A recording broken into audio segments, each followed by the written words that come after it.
আমি আপনাদেরকে অনুরোধ করে বলছি, মেহরবানি করে আমার এই কথাটুকু আপনারা আমল করার চেষ্টা করবেন। সেটি হলো, আমরা দেখতে পাই যে ঈদের আগের রাত্রে আতশবাতি ফোটানো এবং বিভিন্ন রকমের গান বাজনা দিয়ে আমরা উপস্থাপন করি নিজেকে।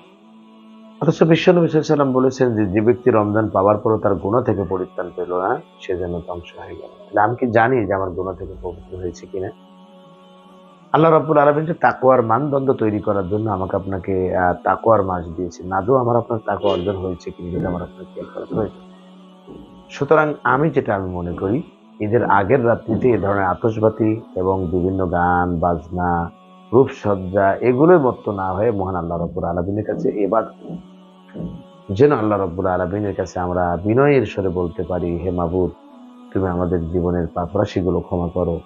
আগামী রমজান পর্যন্ত আমাদের হায়াতকে বৃদ্ধি করো। কেননা যদি এই রমজান পাবার পরও যদি গুনাহ থেকে পরিত্রাণ না পাই, তাহলে আমার আপনার মতো এত বড় কপাল পোড়া আর কেউ থাকবে না। আমরা সেই কপাল পোড়া জাতি হতে চাই না। আল্লাহ রাব্বুল আলামিন যেন আমাদেরকে ঈদের আগের রাত্রে ঈদ উৎসবের নামে আমরা যেন মহান আল্লাহকে ভুলে না যাই। আসসালামু আলাইকুম ওয়া রাহমাতুল্লাহ।